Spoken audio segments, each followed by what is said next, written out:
نادي الزمالك يا جماعه، نفس الجماهير تفهم، والله العظيم ما حد باقي للنادي الزمالك ده او اي نادي عموما يعني، بس الزمالك بالذات غير جمهور.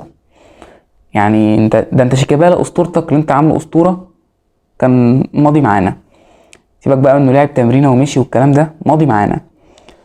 زيزو بيقول لك في احتمال انه جاي في شهر 6، يعني سامع كلام ما اعرفش، ممكن تعرفش ازمته دي، بيقول لك مش عارفين يجدد له، طالب مش عارف 200 مليون جنيه ولا 100 مليون جنيه، ارقام كده يعني. ده يعني على كده يعني امام عاشور ياخد مليار جنيه بقى في ايده ولا ايه؟ ف فارقام كده خزعبليه بنسمعها. انت ما تعرفش زيزو قاعد ولا لا. انت عندك كميه لعيبه كانت عندك شارياك وسايباك. فانت محدش باقي لك يا زمالك غير جمهورك، واي نادي كده كده، بس الزمالك بالاخص، لان الزمالك يا جماعه أنا يعني مش هقول للاسف، هو ده الواقع، الاهلي معلم عليه، الاهلي مديله قلم على وشه، الاهلي فشخه من الاخر. كهربا، ياسر ابراهيم، عمر كمال، بن شرقي، امام عاشور،